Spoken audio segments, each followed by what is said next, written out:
Today we're looking at the Olivet Discourse, which is in Matthew chapter 24. Now, if you're looking at the tribulation from John's perspective, the book of Revelation has the tribulation in 22 chapters. Matthew covers the tribulation in basically one chapter. It goes on to chapter 25, but it doesn't really cover the tribulation. So let's look at the context of this passage. We're looking about 2 days after the triumphal entry when Jesus rode into Jerusalem on a donkey. We're looking at about 2 days before he is crucified. And Jesus is preaching in the temple every day, but at night he goes to the Mount of Olives.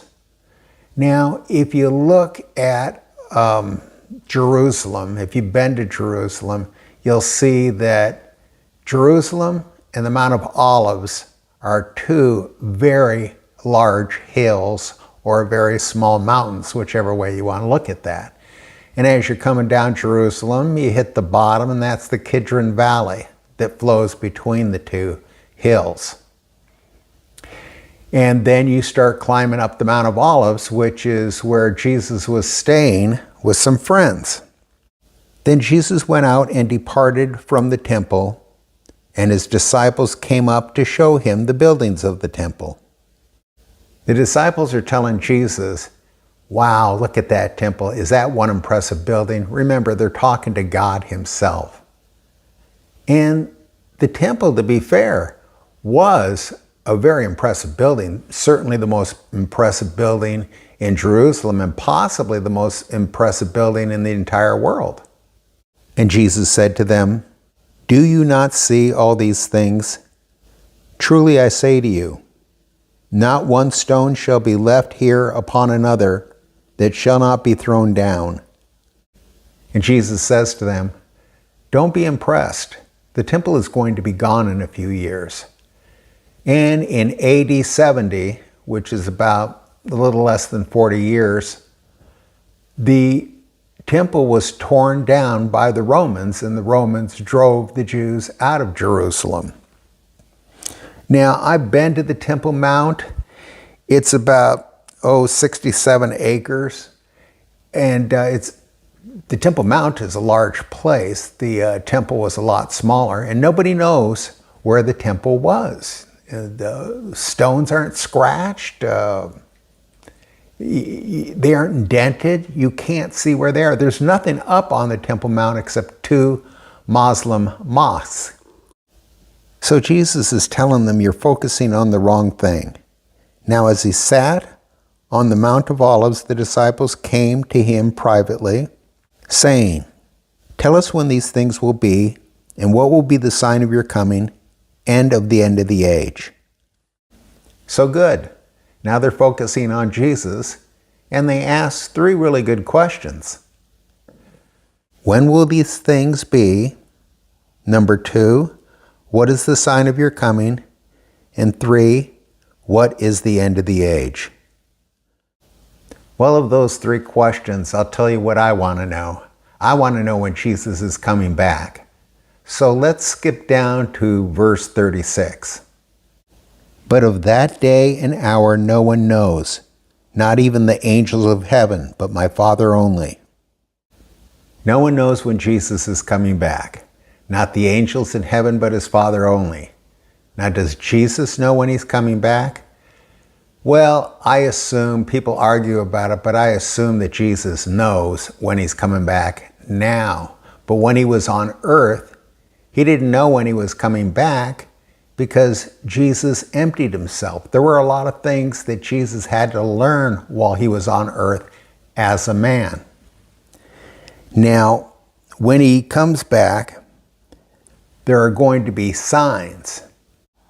And Jesus answered and said to them, "Take heed that no one deceives you." It's interesting that the very first thing that Jesus does is warns them, "Stop. See that no one deceives you. For many will come in my name, saying, I am the Christ, and will deceive many. There are actually hundreds of people claiming to be the Christ. And right now there's a dozen prominent people that are claiming to be Jesus.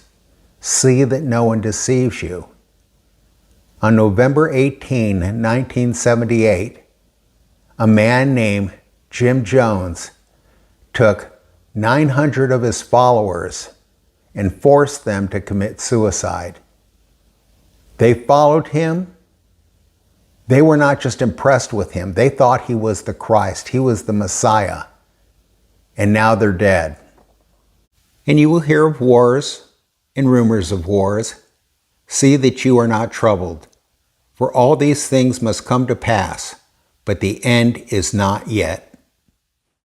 In the last 100 years, we have had more wars than the previous 2,000 years before that. In World War I, it was so catastrophic that everyone thought this is the end of the world. In World War II, it was about 20 to 40 times as bad as World War I. And people said, surely this is Armageddon. Surely this is the end of the world. And Hitler is obviously the Antichrist.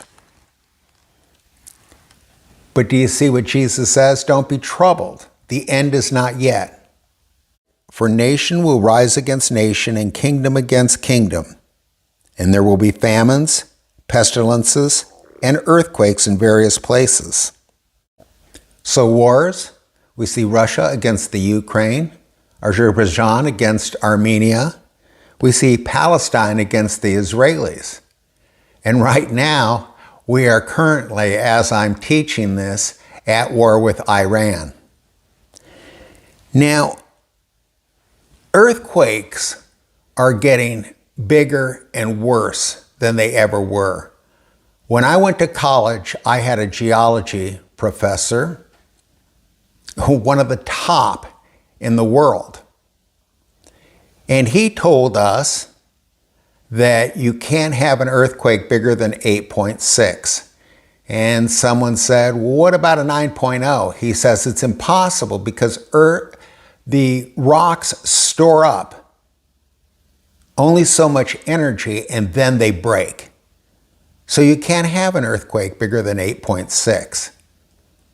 But since he said that, and it was a while ago, but since he said that, we had a 9.0 earthquake in Japan. We had a 9.2 in Alaska. So we're quickly moving into that era. All these are the beginning of sorrows. Now, the beginning of sorrows is an idiom for birth pangs. Now, birth pangs start off small and they are spread out.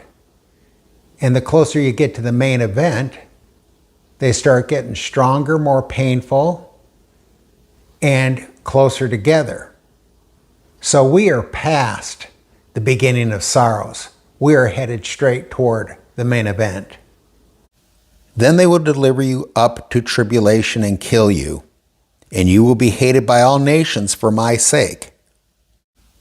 Remember, Jesus is in Jerusalem and he's teaching to the Jews. And the Jews, they've been through it. They were thrown out of Israel by the Romans. They were persecuted in the Inquisition by the Spanish. And the Russians threw them out of their country in the 19th century. And the Nazis killed 6 million Jews. And what about Christians? We know that Christians were persecuted by the Romans. Those stories are pretty famous, but more Christians are being murdered and persecuted today than back in the day of the Romans. Did you know that the Bible is illegal in 52 countries?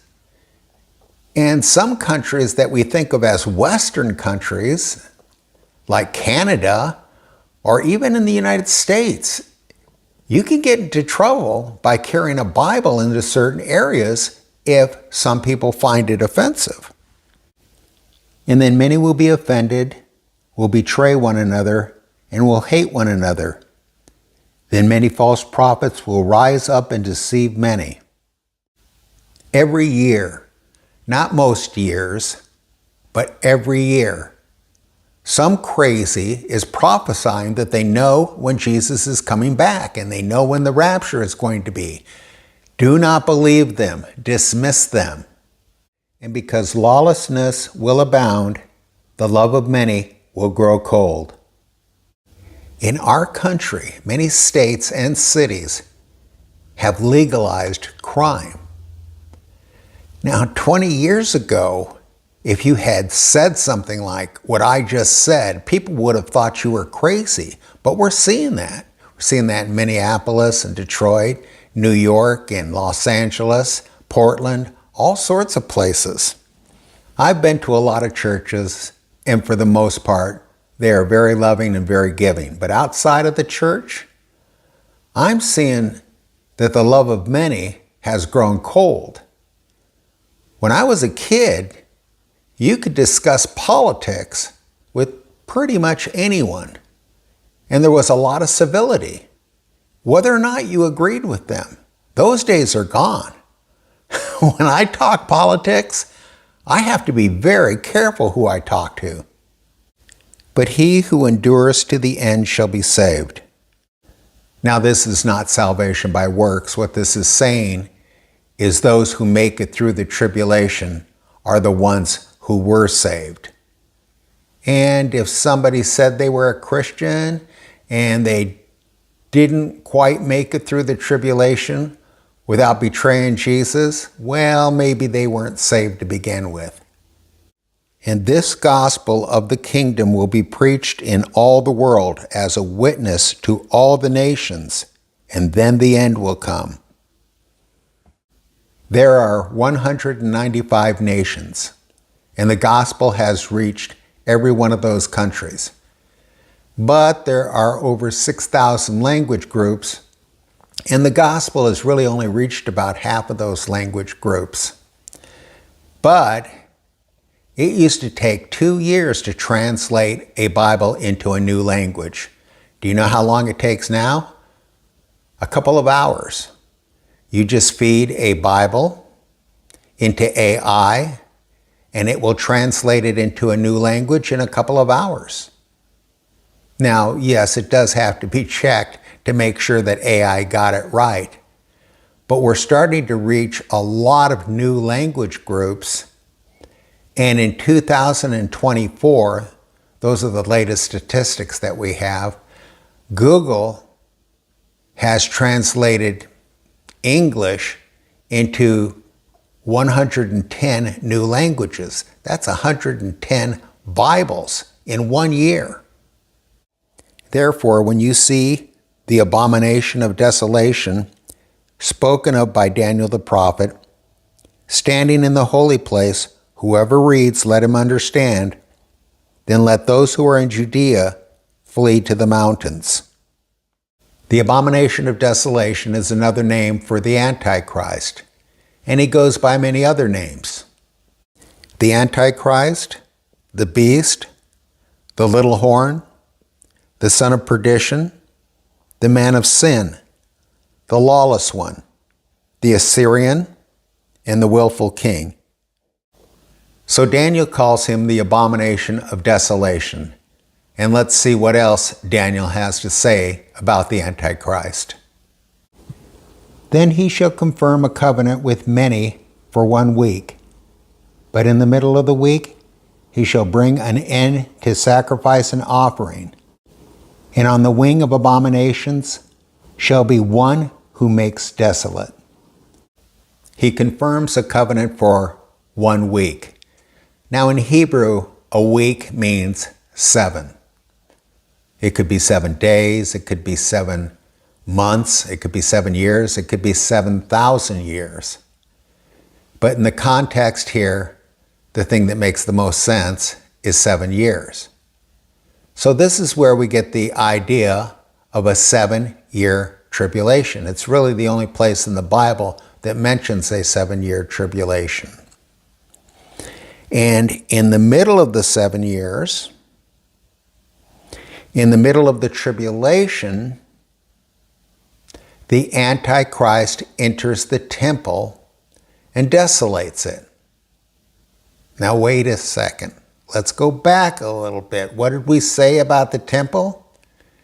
It's not there. It doesn't exist. Which means what? They're going to have to build a temple when the tribulation starts. And by the way, who is Jesus warning? He's warning the Jews in Judea. We're not going to be here. We're going to be raptured before the tribulation starts. Let him who is on the housetop not go down to take anything out of his house. And let him who is in the field not go back to get his clothes. But woe to those who are pregnant and to those who are nursing babies in those days. And pray that your flight may not be in winter or on the Sabbath. Let's take a few seconds and go back to verse 15. Therefore, when you see the abomination of desolation, if you're on top of your house, how are you going to see the Antichrist enter the temple? If you're out in the field, how are you going to see the Antichrist enter the temple? You have a cell phone. You're going to get some kind of a notification, and people are going to be watching the Antichrist enter the temple live. This was not possible 20 years ago. We didn't have the internet in a fashion where we could be watching news live like that. We are living in those times. 20 years ago, if you would have asked somebody how they're going to see the Antichrist in the temple, they wouldn't have had an answer. They would have said something to the effect of, well, you know, when they turn the TV on at the end of the day. And that's not what this says. They're going to be watching these things live and get out of town immediately. For then there will be great tribulation, such as has not been since the beginning of the world until this time. No, nor ever shall be. So Jesus uses the phrase great tribulation. When? When the Antichrist enters the temple. When does he do that? In the middle of the week, in the middle of the 7 years. And unless those days were shortened, no flesh would be saved. But for the elect's sake, those days will be shortened. The last 3.5 years of the tribulation, that is the Great Tribulation, things are so bad that everything in the entire world should be destroyed, but God will put an end to it for the sake of the elect. And who are the elect? Elect does not mean saved. Are Christians elect? Yes. Are Jews elect? Yes. Are both saved? No. What does elect mean? Well, what do we do on election day? We choose the people who are going to govern us. And elect just means those who are chosen by God. Jews are chosen for a different reason. Now, Jews can be saved, but whether or not they are saved, they are still elect because God has chosen them for a specific purpose. Then if anyone says to you, look, here is the Christ, or there, do not believe it. If anyone tells you about a Messiah, or that they are the Messiah or the Messiah, don't believe it.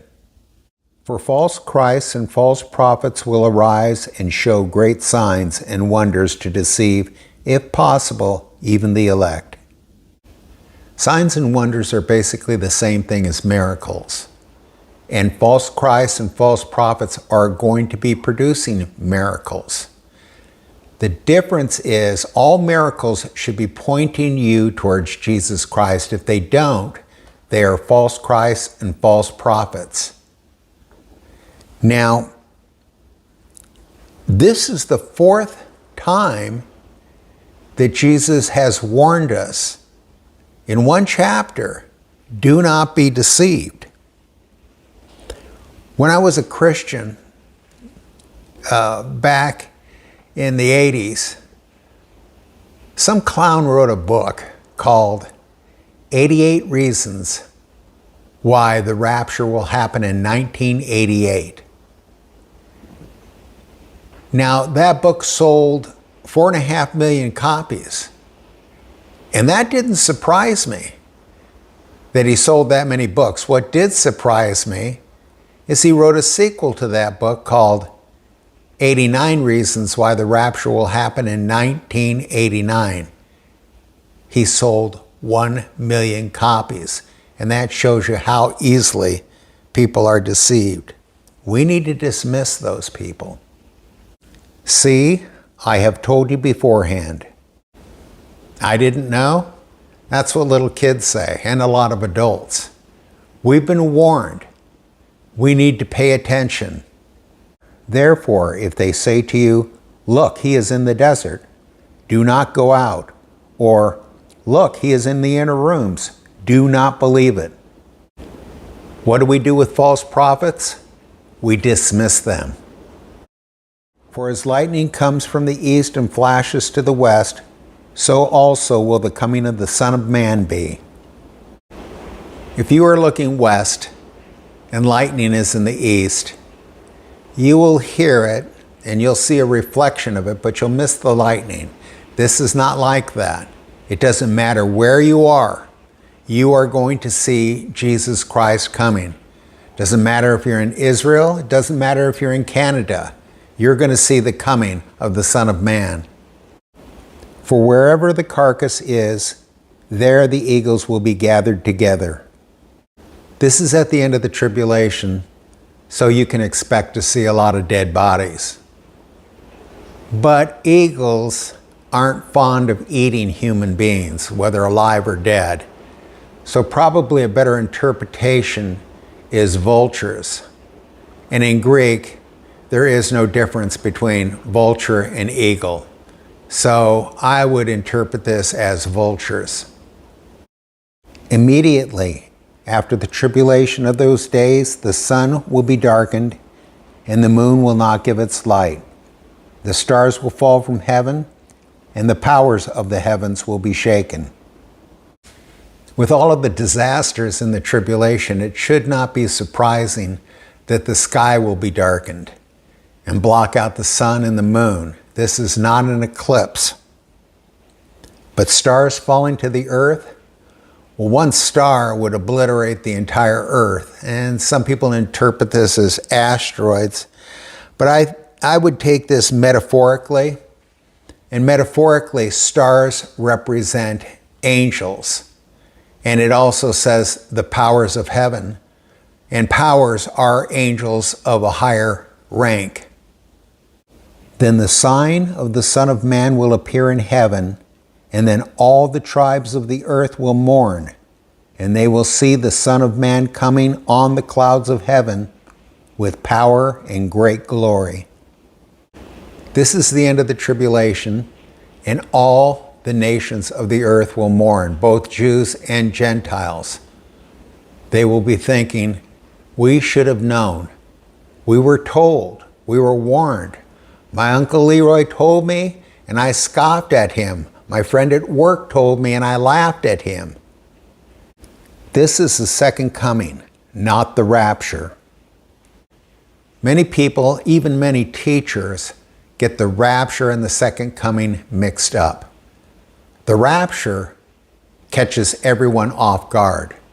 The second coming is at a time when there's chaos everywhere, and Jesus comes to restore order. That's what's going on here.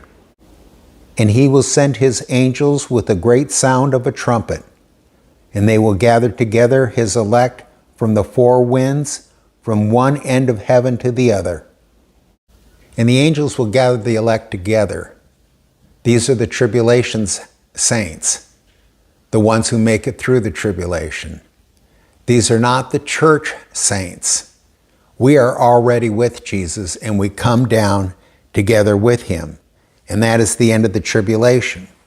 And then Jesus starts jumping around a little bit, which is very Hebrew. Americans like to hear a story from day one to day last, but that's not what Jesus is doing here. That's not the way Jews talk. And he goes back even before the beginning of the tribulation. Now learn this parable from the fig tree. When its branches has already become tender and puts forth leaves, you know that summer is near. So you also, when you see all these things, know that it is near, at the doors. Parables are very difficult to understand if you don't know the figurative language of the Bible. Now, figs represent sweetness. They are the Jews, because Jews are a sweetness to the Lord.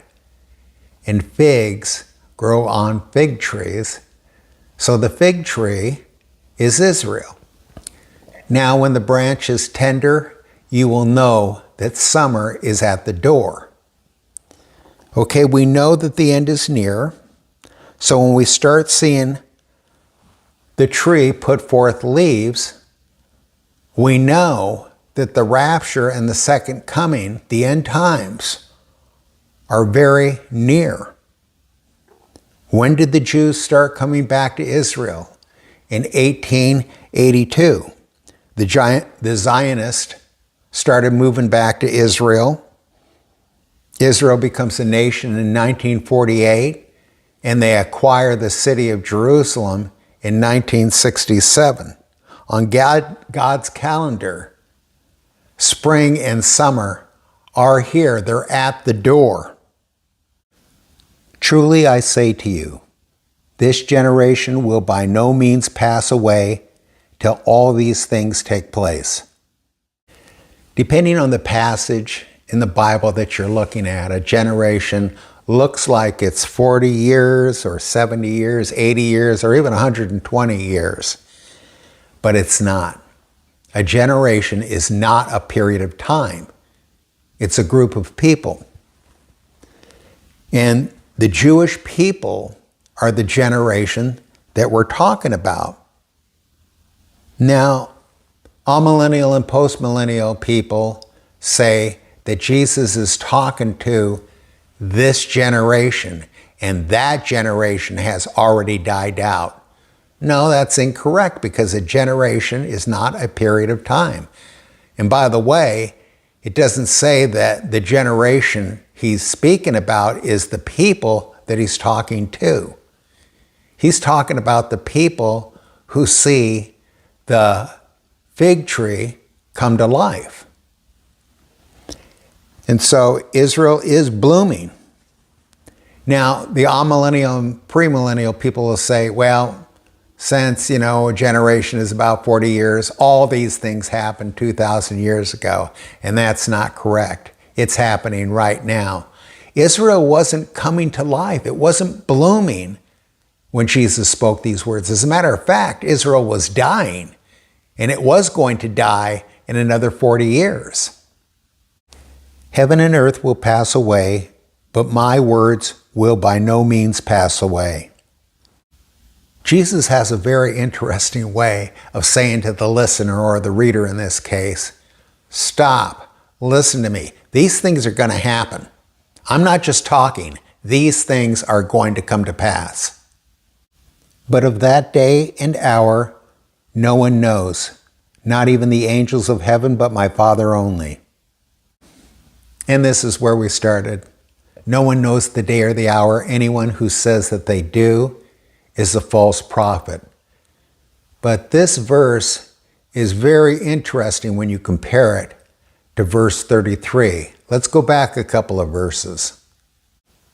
So you also, when you see all these things, know that it is near, at the doors. So on the one hand, no one knows the day or the hour. On the other hand, we are supposed to be looking for signs, and we are seeing the signs. The time is near, it is at the doors. But as the days of Noah were, so also will the coming of the Son of Man be. For as in the days before the flood, they were eating and drinking, marrying and giving in marriage, until the day that Noah entered the ark, and did not know until the flood came and took them all away, so also will the coming of the Son of Man be. What do we know about the days of Noah? Man was extremely sinful. What's going on today? Man is extremely sinful. So sinful that God poured out his wrath on the entire earth. And in the tribulation, God pours out his wrath on the entire earth. The only two times in the Bible where God pours out his wrath on the entire earth. And what's going on? Life is normal. People are eating and drinking and giving in marriage. Everything is normal. That points to a rapture, not the second coming. The ark is a type of rapture. Noah and his family are lifted up off the earth. When? In the middle of the tribulation? At the end of the tribulation? No. Noah is lifted up off the earth before the tribulation starts. Then 2 men will be in the field, one will be taken and the other left. 2 women will be grinding at the mill, one will be taken and the other left. A lot of teachers teach that the one that is taken to judgment, but that's not what I see here. What I see is this is going on before the rapture. People are eating and drinking and giving in marriage. So the one that is taken will be the one who is taken in the rapture before the tribulation begins. Watch therefore, for you do not know what hour your Lord is coming. And that's a good place to end. We should be watching. You do not know what day your Lord is coming. Be busy. Be doing the work of the church. If you find this interesting, you may want to look at my book, The Figurative Language of the Bible, that you can find at Amazon.